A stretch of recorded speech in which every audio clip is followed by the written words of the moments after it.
Welcome back to Ravenous Babble. My name is Dan, and today I'll be babbling on about 2023 in review and my plans for 2024. Let's get into it. We're going to start off with the events that I attended in 2023, which consists of a Battle Hardened, Pro Tour Baltimore, Road to Nationals, multiple Pro Quests, skirmishes, pre-release, and of course, more armories than I can count.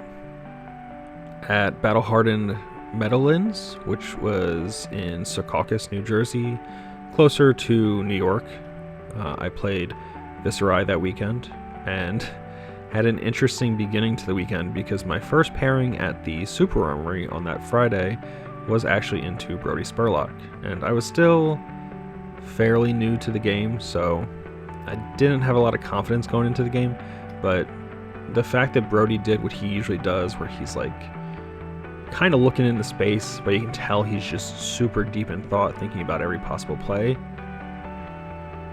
that really made me feel better about myself, and I think I played better for it.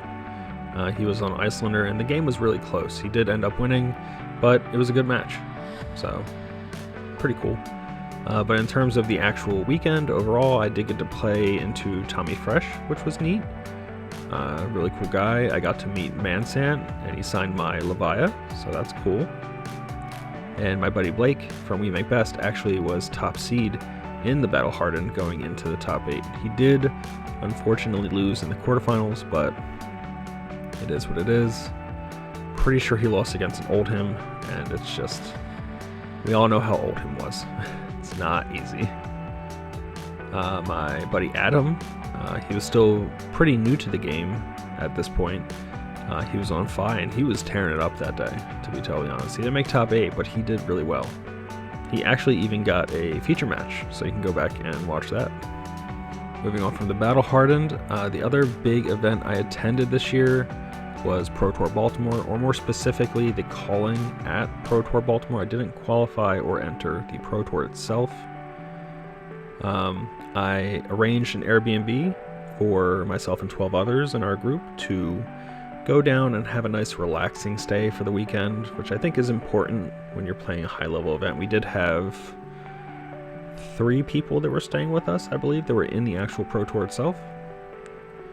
I actually bought myself a Fabled event package, so I was able to attend the players' reception on the Thursday before the Pro Tour weekend.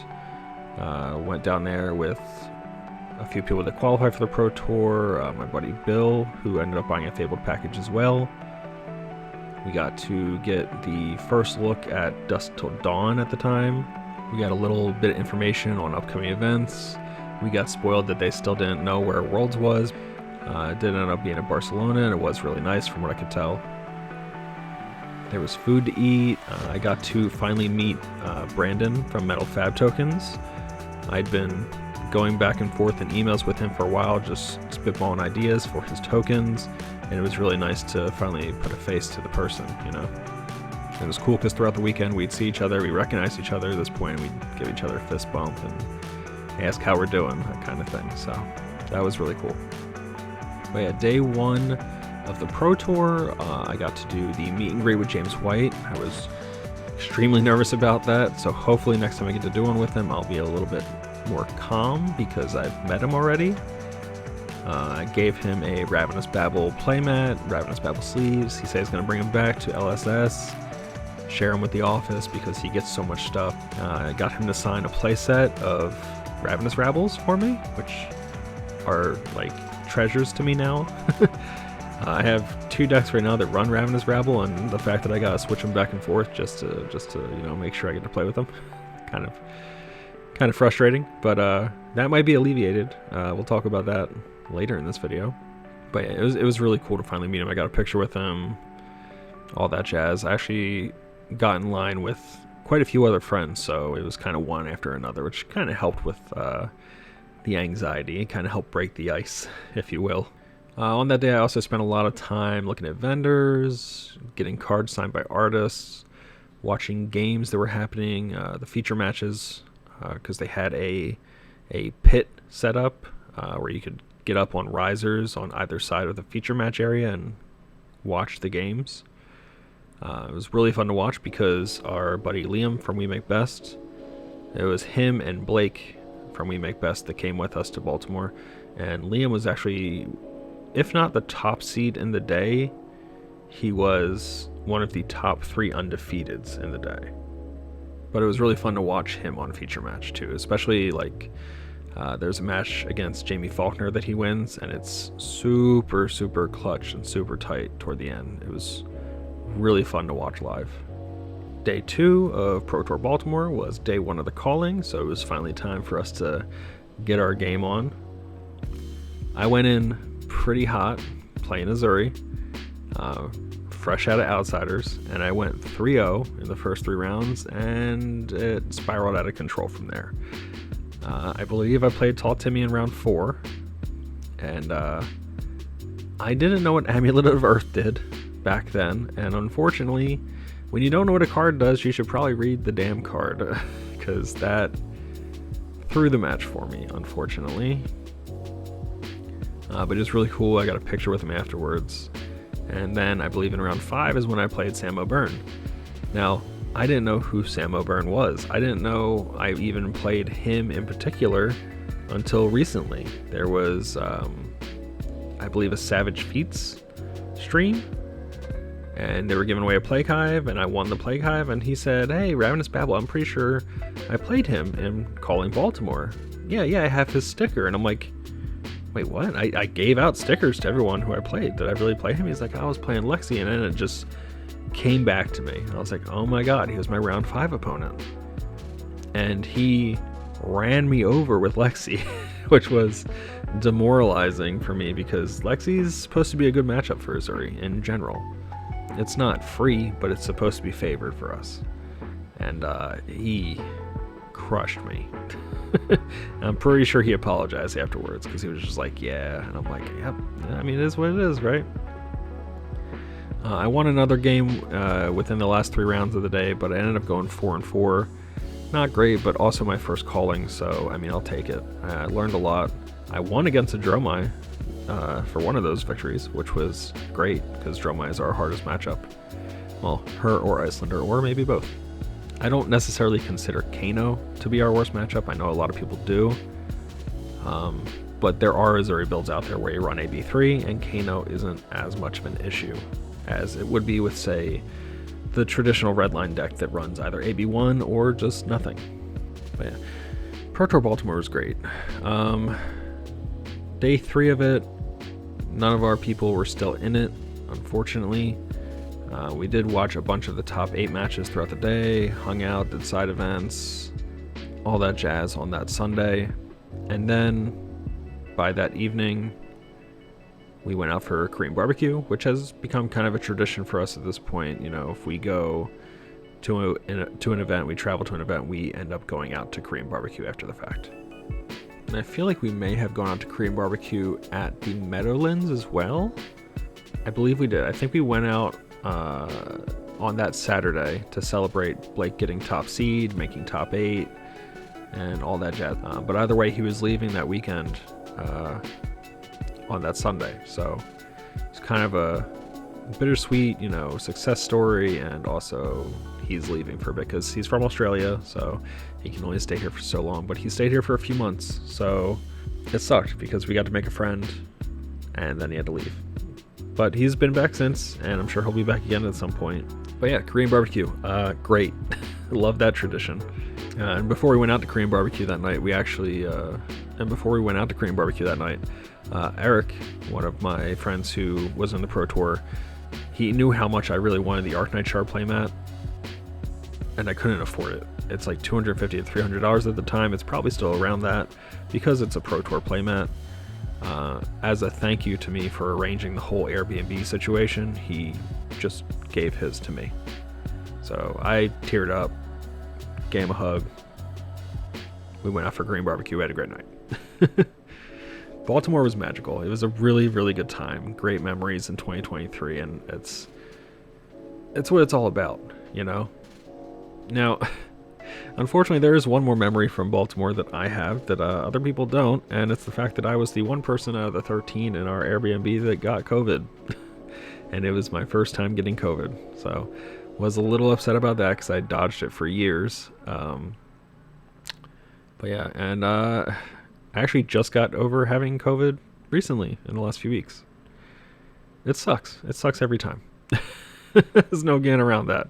But even though I did get COVID, I wouldn't take it back for a second. Baltimore was fantastic. Really hoping that we can get something in 24 on the East Coast that's a larger event, a calling, maybe nationals. And I don't think we're going to get lucky enough to get worlds because, you know, play the game, see the world. I don't think they're going to have another worlds in the US at least until probably next year. They're probably going to cycle them around a little bit. You know, that makes the most sense.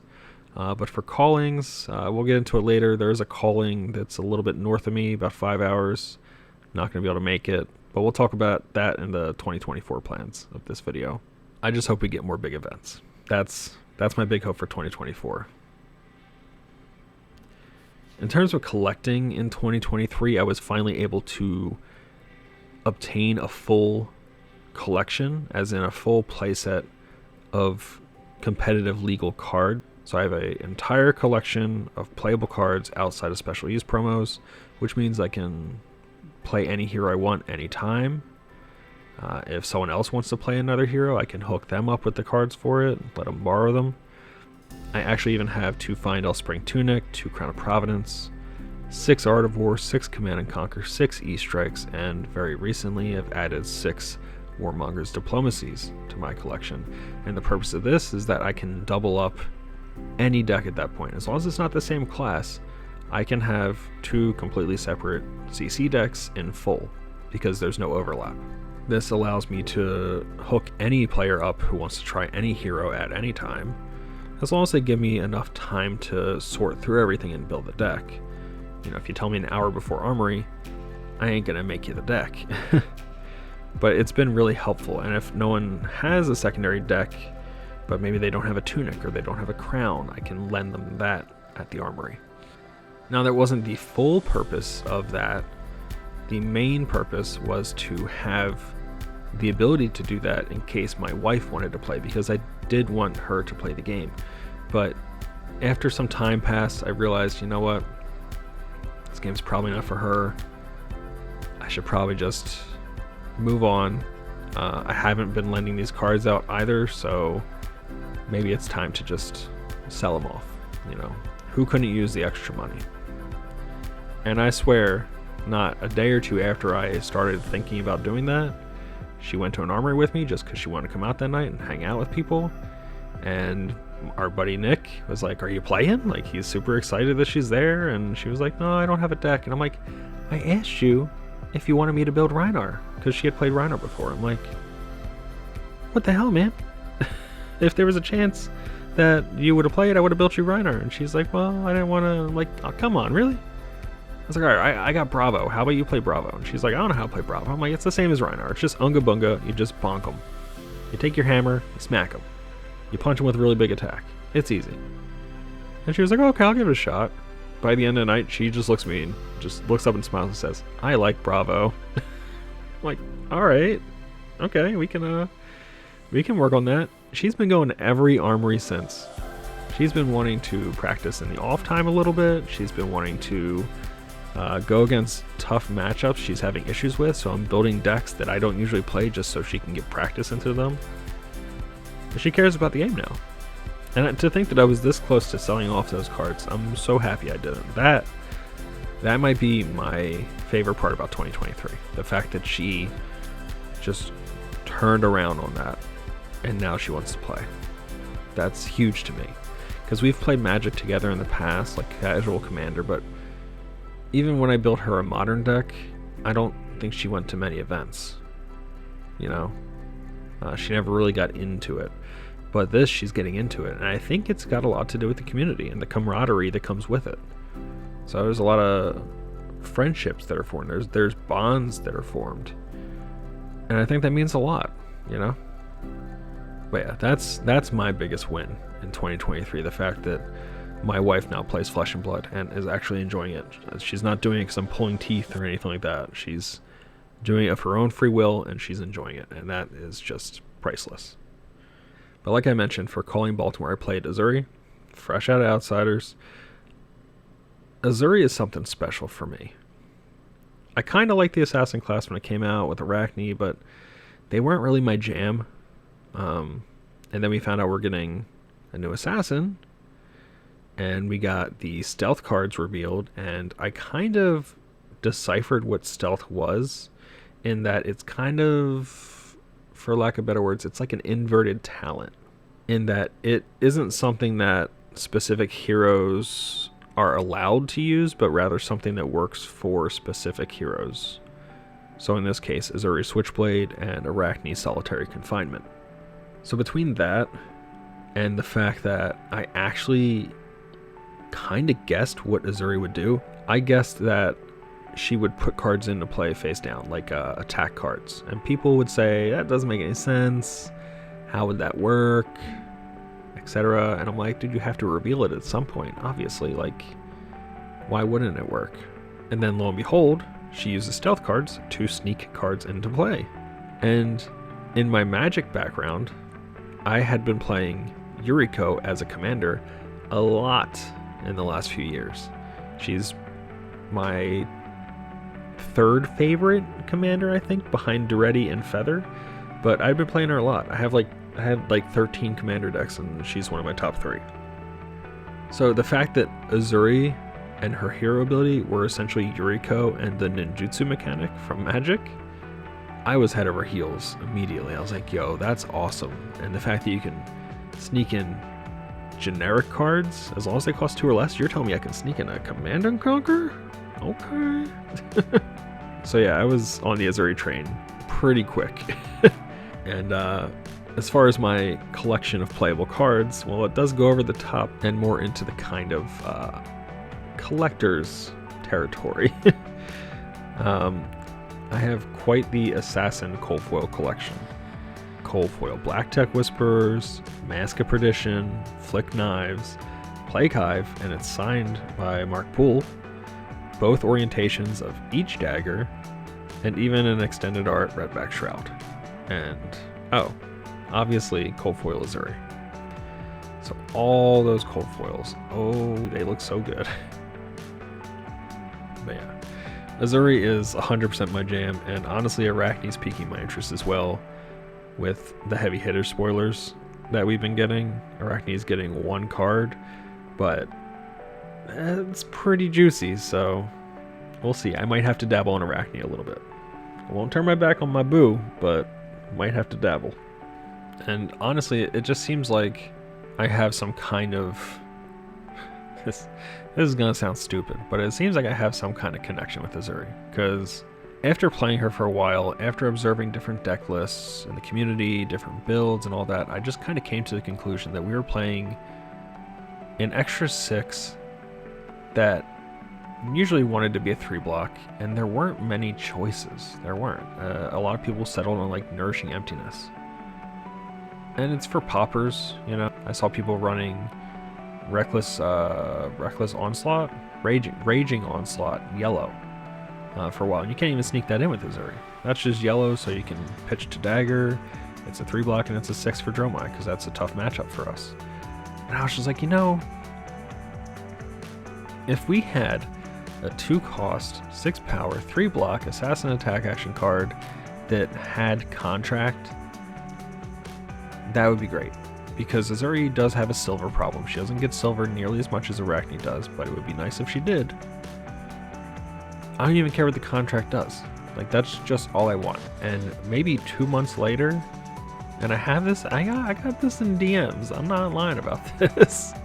Maybe 2 months later, I woke up and saw the spoiler for Already Dead. And I was like, what? Like, I'm looking at all the parameters, just confirming, like, huh? Yeah? What? Just confirming that I'm not crazy, that I'm not having like a dream still, that this is exactly the card that I wanted. I didn't even read the Contract for like an hour. I didn't even care what it did. And then when I read it, I was like, yo, you can banish equipment? What? So that was pretty cool. And I'm really looking forward to Graven Call as well, with heavy hitters. I'm I just love Assassin, you know? There's one thing I want from Assassin in 2024, and I'll talk about that at the end of the video. But overall, 2023 was a magical year for Flesh and Blood. For me personally, for a lot of people, you know, but just getting to know the community, traveling to some events, it's a great time. And I'm really looking forward to 2024. So let's talk about 2024. From a creative standpoint, my YouTube channel is at the front of my mind. This is a passion of mine. This is something I want to do, but it's very difficult to find time.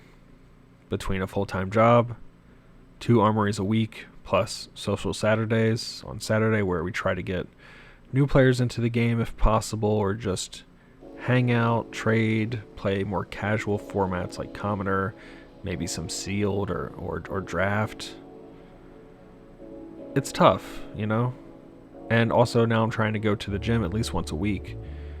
It doesn't leave a lot of downtime for me to record and then edit. And there's been a few times where I like putting out speculation videos, and I'll speculate on something and then I'll record it immediately, and then I just won't be able to edit for a few days, and then the speculation happens and it's true, and I'm like, oh my god, I had a video for this, I was right. And it's not that like I don't want like the cred for it, but it makes me feel good that I can put that out there and show people that I'm pretty decent at anticipating some things. Doesn't mean I'm always right, but I like to think I'm usually on the right track, and a decent amount of the time I'm right. So it's just something I get enjoyment from, and the fact that I don't have a lot of time to edit really kind of takes away from me being able to put videos out like that. Like this one, I want to get this video out as soon as possible because there's one card I want to predict in a very particular way for heavy hitters, maybe a few others, but we'll talk about that later. But yeah, my channel is at the forefront of my mind. You know, I want to maybe broaden the content that I do. Some deck techs accompanied by gameplay and commentary are something that immediately comes to mind. More introductory videos for new players in Flesh and Blood. I did a few of those when I started, but they were harder to edit because I was actually behind the camera at that point, and I do have a good backdrop now with my collection shelf, but I don't know. Recording videos with my face in them takes even more time to find time to edit and record, because I do live in an apartment, so I'm not gonna like send my wife to the bedroom to hang out and watch TV. You know, if she wants to watch TV, I'm gonna let her watch TV. I'm not gonna be like, hey, I gotta record, get out of here. Like, so that's the other thing too. Like, I gotta find time around her work schedule to be able to record, because my mic will pick up random background noise. And then there's my cat, who is a cat and gets the zoomies from time to time. So I'll be recording, you'll just hear, you know, I'm sorry if that was super loud. That was just me knocking over a bunch of shit. It's tough, is pretty much what I'm getting at, and I would love to find more time to get more content out. I have a passion for this thing, and I'm not trying to leave it behind, you know, and I got a Patreon too, so I got to make sure I'm getting content out for the people who are supporting me there. And you guys mean the most to me, so please know that. You know, I really appreciate you. And if you follow me on Twitter, you'll notice that from time to time I've been posting about Altered TCG and Grand Archive TCG, and they are TCGs that I'm very interested in exploring in 2024. Grand Archive is coming out with a new set around the time we're getting heavy hitters. Not sure how that's going to work financially. I'll probably just be buying singles, because I will definitely be buying boxes of heavy hitters. And Altered TCG, the Kickstarter for that, is at the end of January. So, I mean, that should be fine, because I'll have a month to worry about paying off that Kickstarter.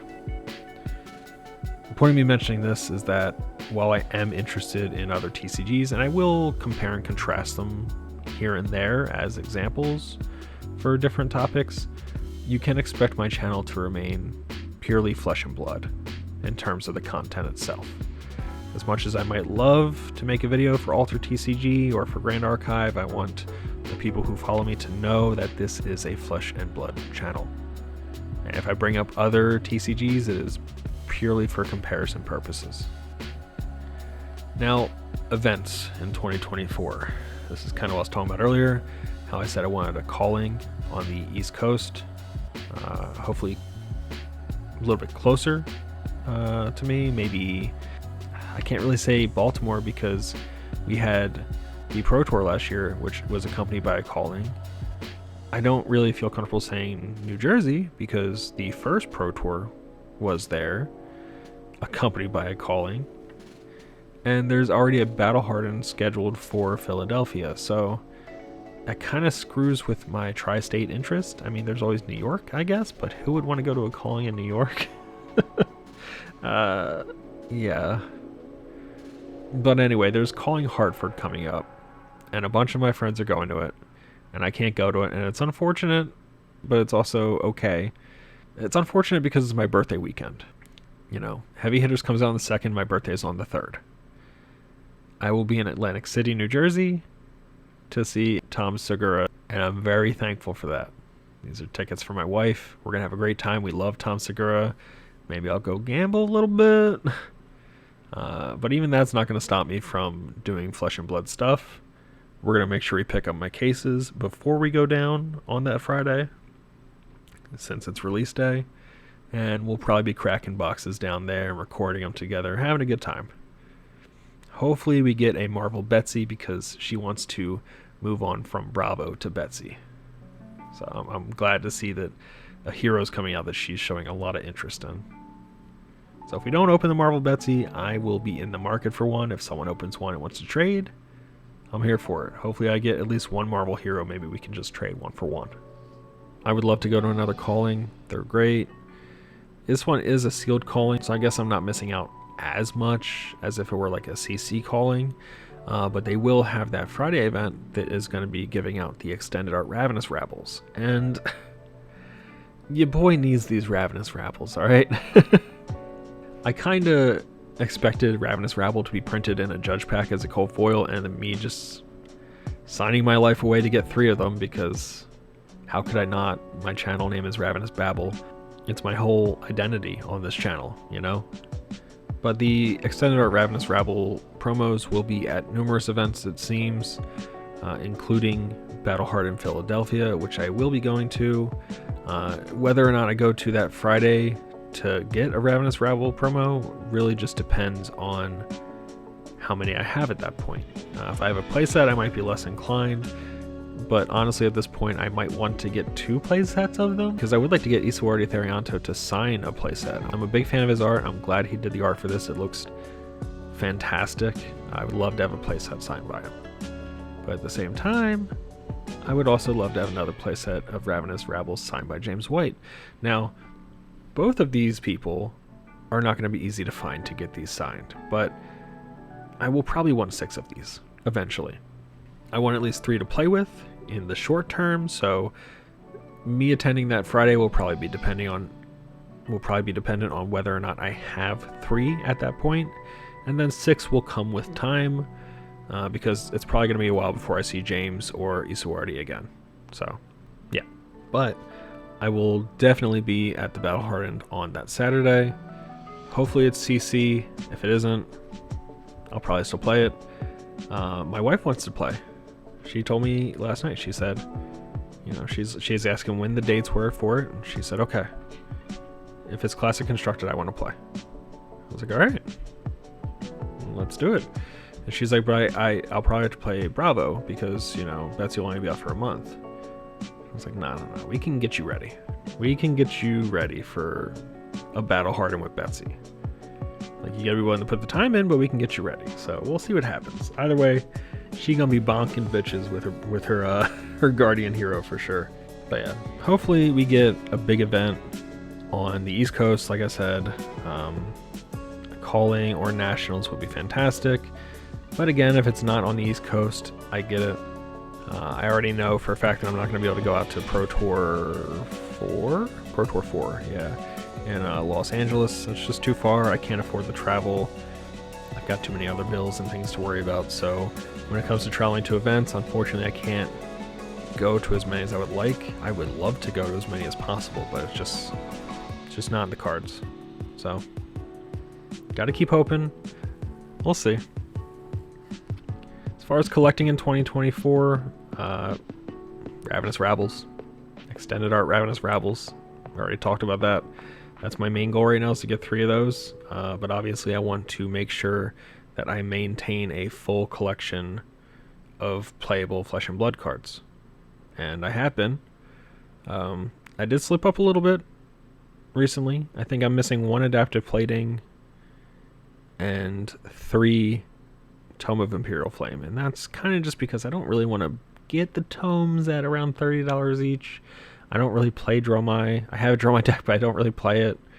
And she was pushing for LL for a minute there. I don't know if she will once competitive starts up again because of heavy hitters. But she's good. So, if she goes away sometime soon, they should go down in price theoretically. There is still Emperor, but Emperor, if you ask me, will probably go away in the next comp season for Blitz. Though I don't think that is until later in 2024, so maybe I should just go ahead and buy the tomes. But I can't see Fi using them, so I figured they would go down. But the fact that Emperor probably won't disappear until later this year makes me think they probably won't. Now, overall in 2024, what would I really like to see? I would love to see more products outside of set releases. So stuff like classic battles or Around the Table, those kind of standalone products. And I know that we heard in the past that we should be getting classic constructed precons in 2024. I'm pretty sure that was in an interview somewhere. I kind of hope that that's just randomly throughout the year. It doesn't need to coincide with a set release. If we have CC decks with a set release too, great, but it doesn't need to be that. I don't know. I just want to see more stuff like that. And after Around the Table, I really think they can go back to classic battles and not necessarily abandon that type of product, but rather enhance it. Either a playmat or dice. They can make a pitch die. They can make armored dice. They can make attack dice. They can do all kinds of stuff. They could give us acrylic pitch tokens or something, so that way it doesn't take away from metal fab tokens and the appeal that he has in the market. Or they could work with metal fab tokens and include a metal fab token in there. Maybe it's themed after the product. Magic the Gathering has a D20 in every one of their, I believe they're called bundles now, but they used to be called fat packs.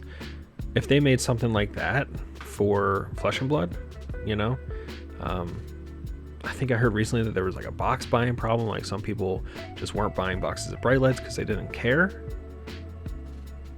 Well, maybe they'd be more inclined if there was something like a bundle, 10 packs and a metal fab token that's themed after the set, and maybe a promo of some kind. Stuff like that would sell. 100% stuff like that would sell. And that's just more marketing that can be done. It's more product that can be made for something that would already exist, if it is a set release. But yeah, I think they should go back to classic battles. I think they could amp it up. I would love, obviously, to see lore books or other merch actually hit the market, but it's going to take time for that because they need to build their team up still. They want to make sure they maintain the card game itself first and foremost, but as they build a team, they're going to be able to make specific members of the team work on different things, and that's when we're going to start seeing more stuff like lore books and merch. Now, they did just start doing merch, but they've only had it so far at Worlds. So once they get it on a website, that'll be great, because I'll be inclined to just get in there and start buying stuff, probably. But yeah, there's a few things I want to talk about. I want to talk about some heavy hitters, speculation, and I want to talk about an assassin card that I want to exist, either in 2024 or sometime moving forward. Heavy hitters, let's start with that. So first off, I think, speculation, I think we're going to get the cold foil set of Civic armor, similar to how we got Professor Teklo Vassen's Evo set in Bright Lights, but only in cold foil. as to not step on the toes of the product itself and obtaining those cards more easily. I think we're going to get the same thing with the Civic armor in heavy hitters. I think we're going to get it only in cold foil. So take that for what you will. This is not financial advice, but if you're thinking about buying Civic Steps for $12, I don't think the price is going to go up if they're not in heavy hitters. I do think it will go down if they are. And if they're in cold foil and heavy hitters, you might want to get those instead. So wink, wink, nudge, nudge. Maybe just wait for heavy hitters to come out, because if it's not in there, they're still probably going to be $12 on TCG Player. So no harm in waiting. All of a sudden, this is a market babble. All right, now let's look at February real quick, right? We're going to do some number crunching. It's my favorite. It's my favorite shit when it comes to the set release. So Gold Token is number 243. Graven Call, 245. I think it's pretty safe to say that between 243 and 245, since Coercive Tendency is 246, it's just going to be another Graven Call. It's the Flippy Do. It's the reverse Graven Call. Or in this case, probably the normal one, and what we've seen so far is the reverse one. Now between Coercive Tendency, which is 246, we have 247, 248 are open, and then we have Judge, Jury, and Executioner. Now, in my mind, Assassin comes first, and then we've got classes from WTR, and then classes from Arc, and then we've got Illusionist. So, what do we have in this set? We've got 3 of the 4 WTR classes, right? Which makes me think that 247 is going to be a ninja card, and the 248 potentially could be a Glistening Steel Blade reprint.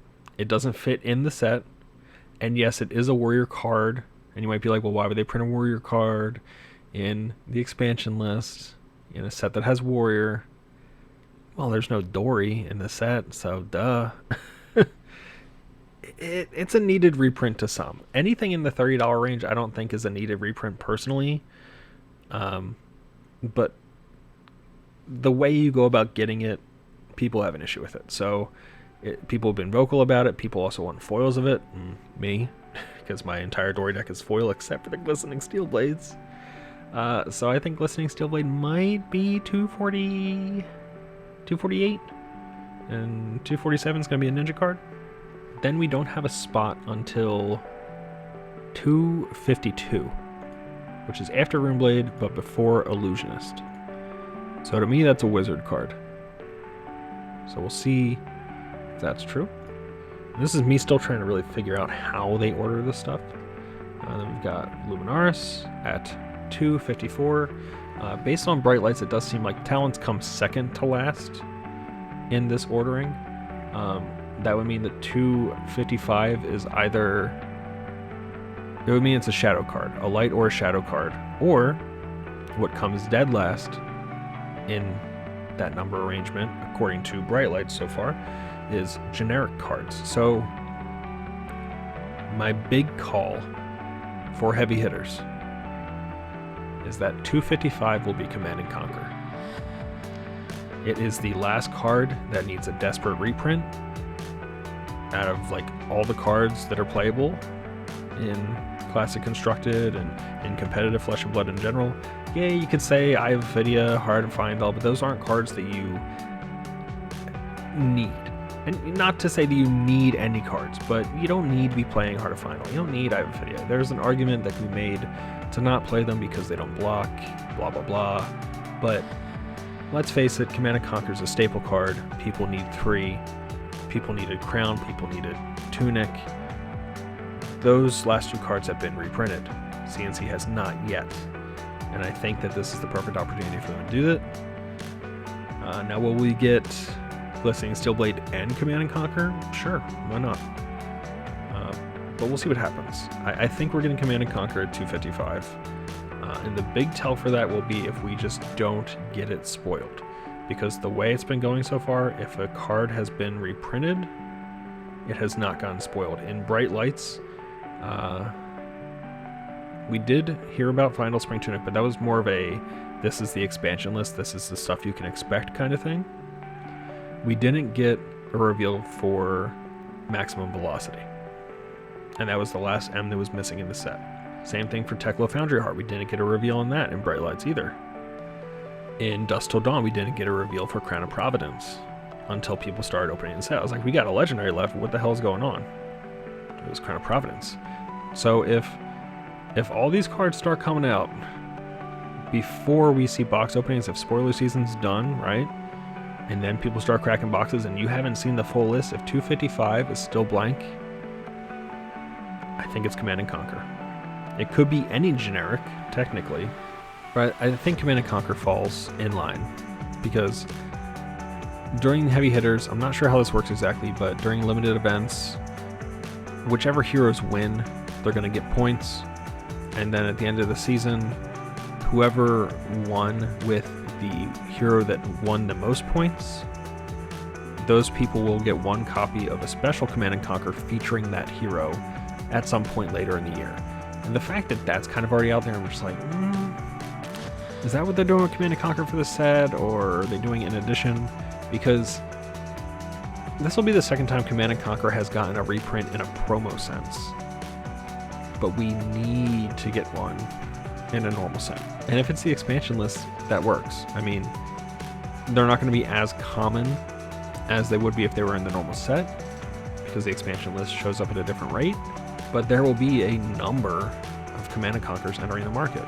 If Tunic can go from 120 to like $70, I would expect Command and Conquer to go from like $70 to $90 to $30 to $40 each, probably.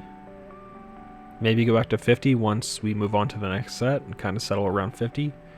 So if you're listening to this and you think, we don't need a Command and Conquer reprint, you know, it's going to lose so much value, it's going to be worth nothing. That's not the case. Command and Conquer might go down to like $30 at the lowest. There's no way that card hits $25. If it does, scoop them up.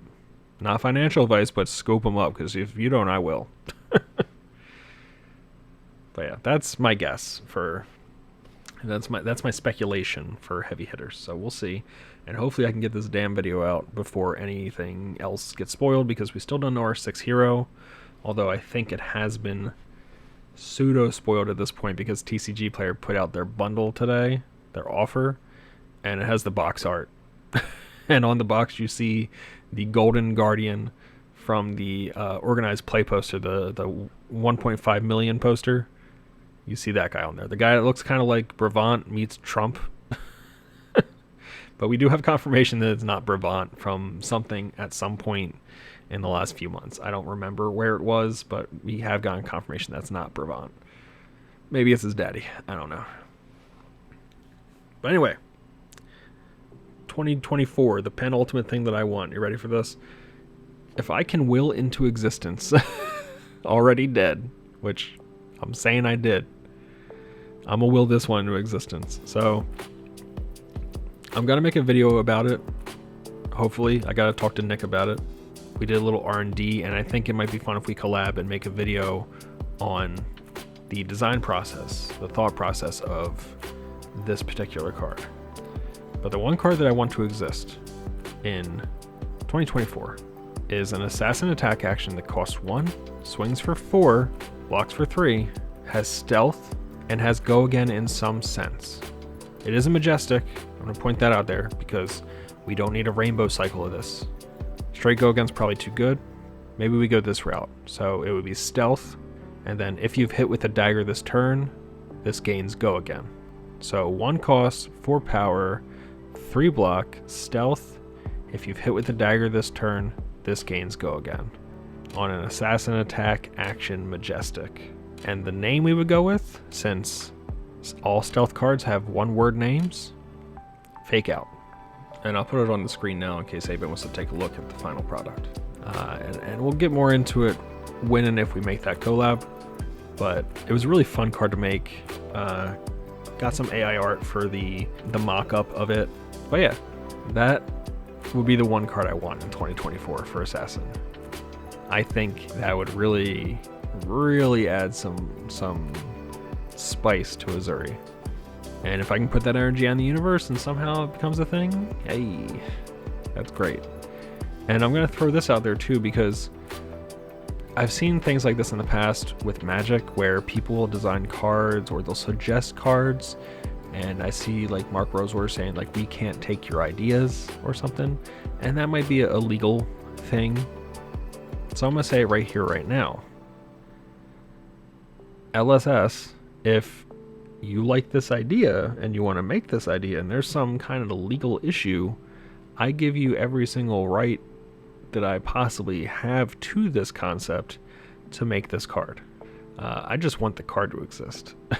So even if it's not that, I think it's a pretty cool card. I think it's a cool concept because it can work with flick knives, but at the same time you'd have to swing your dagger before attacking with it, as opposed to like faking them out, getting go again, then flicking the or then attacking with the dagger, and then giving a real stealth attack that's also got dagger debuffs. Like it pans out in a really good way. It's still a good fake out, and if you do stealth it to later in the game, you have a pretty decent power 4 attack with go again potentially later in the game.